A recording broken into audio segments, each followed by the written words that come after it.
hall. Also welcome you to the first joint event with Biffin and Cornet for some time actually, and also to creating a beautiful relationship. There's a lot of it around in terms of outsourcing. It was interesting that the last Cornet event I went to, Matt Pun from CBRE spoke about their activity in 2010, where they'd seen a 45% increase in the number of outsourcing contracts that they were responding to, and a dramatic 93% increase in the amount of global RFPs that they were actually responding to. It's really important to us, and again, our values are to keep everybody in the loop. We've got a very, very discerning population at Channel 4. They all have an opinion, and for those of you who are in FM, you know that the staff in your organisation are better caterers than you, they're better cleaners than you. Everybody has an opinion on everything. So for me, keeping that engagement going is really, our security officers designed a uniform that suits them. It probably wouldn't fit in any of your organisations. They have combat trousers, they have big boots, places to put the radio, but it works for us. But they like it.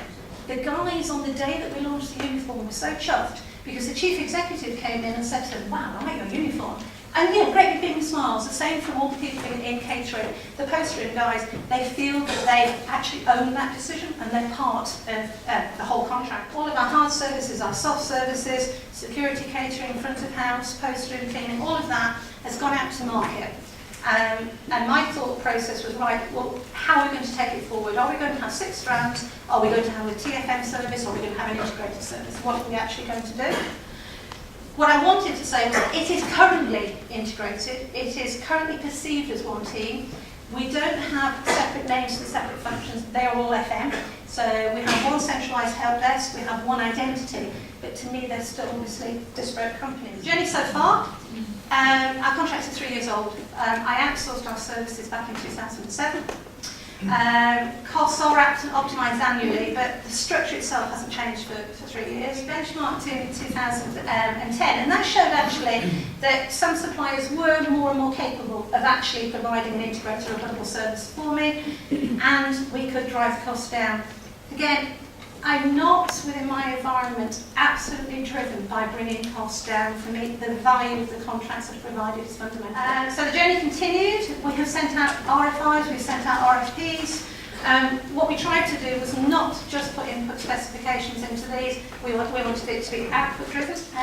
6 suppliers were invited to present to Channel 4. For me, it's quite fundamental in those presentations that you have the guys who are going to be delivering the services. So, forgive me, business development for me is like, no go. You've done it, you've got the team to this point, you've done the bid, but actually I don't want to hear from you now. I want to hear from the guys who are actually delivering the service. It's been really exciting because it's been an opportunity to think, well, how can we move that partnership forward? And how can we get it right? I'm not suggesting that I'm going to give you a definitive answer. I'm also not suggesting that we got everything right. But what I do want to get across is the journey we went on, how much we learned on that journey, and in turn how that shaped our thinking, which steered how we formed the relationship and how we've chosen to build that relationship. We deliver our services on the basis of a mature outsourced model across all the different service lines. That's to say, the majority of tasks are undertaken by third-party suppliers and they're managed by in-house teams. We realised that the contract had to change fundamentally, and we looked to see what we wanted to change in that. And the first thing was the contract itself. It was old-fashioned. At the time, it was leading edge. Don't forget, we'd gone from being in-sourced to entirely outsourced. So at the time, it was a big leap. I don't think anybody at the time realised that that contract would be in place for so long.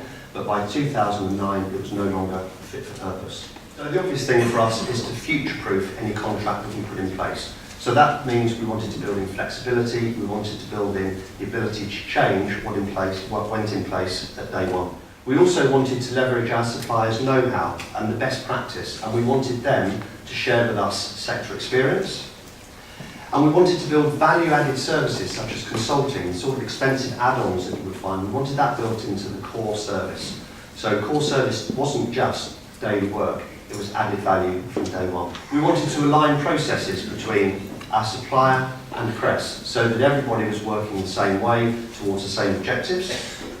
And we wanted to build in some system-led service delivery. So again, getting rid of the manual, we wanted automated information flows, we wanted automated execution and recording of what was going on. We wanted one source of the truth. I'm sure most people in the room can relate to this. Multiple sources of information, then we have conflicting data. We wanted to get rid of that. We also went and sat in the bidders' offices for half a day at a time. So that enables us to expose ourselves to full bid teams. We saw behind the scenes. We were able to see how people operated in the offices. And importantly, that helped us to start to understand the culture. And what we were looking for is a culture that matched Barclays. We selected DTZ. It was a hard-fought battle between the final two bidders, but DTZ won. We were very pleased with that. In some ways, we were surprised because they'd already been an incumbent for 10 years.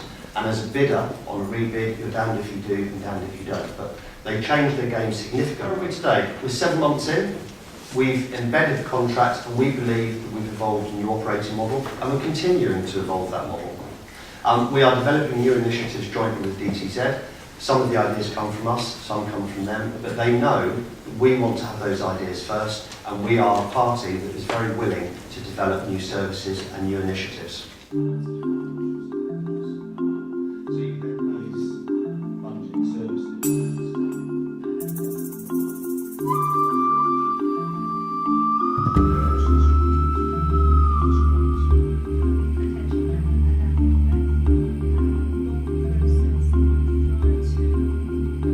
Some of the really important things that came out today was the importance of people, good people, on both sides of the fence. That's on the client side and on the supplier side. People who understand the industry, understand the clients. I think the importance of investing in training these people, and also in developing strong supplier relationships, client-supplier relationships based on trust, and more on performance measurement and management.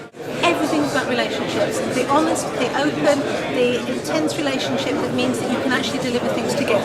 That's what matters to me. So my presentation looked to examine where Barclays started off in the corporate outsourcing world and where we come from and what we needed to achieve in the new world. So we looked at the procurement process, how we selected our supplier, and what was important to us apart from price. And that really is looking for a new culture that aligns with our own culture, so that we have the basis. It's a personal relationship.